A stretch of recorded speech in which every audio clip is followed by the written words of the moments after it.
সন্মুখৰ গাড়ীখনৰ চলন ধলন একদম ভাল দেখা নাই একবাৰ ৰাস্তা ইফালে এবাৰ সিফালে একদম বৰ্ডাৰ পাৰ হৈ যায় কি আছে কথা আৰে প্ৰভু ডেফিনেটলি ই ড্ৰিংক কৰিছে তাতে মই ওভাৰটেক কৰি যাব টান পাইছো এই দিনত ড্ৰাইভিং কৰে নেকি মানুহে সি মোক যাব নিদিব তাৰমানে আগত ৰাস্তাৰ ইটো কোণাৰ পৰা সিটো কোণালৈকে টোটেল কাভাৰ কৰি আছে ইছৰাম বাবা বাবা দেখিছে না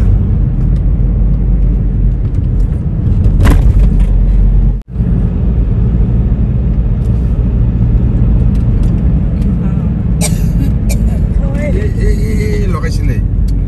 মাই গড লগাইছিলে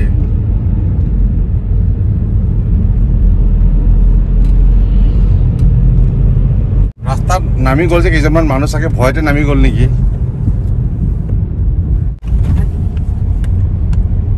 ইয়াৰ মতি গতি ভাল নহয় আৰু বেছি দূৰ নাই 2 কিলোমিটাৰ মই ইয়াৰ পিছে পিছে যাওঁ বাবা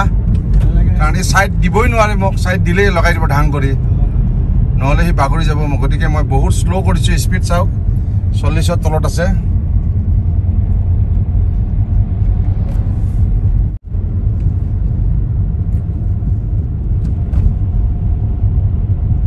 কি কৰোঁ অভাৰটেক কৰোঁ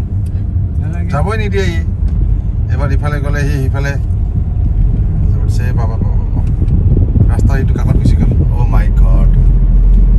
কোনোমতে পাৰ হ'লো দেই ৰক্ষা সঁচাই এইখন গাড়ী যে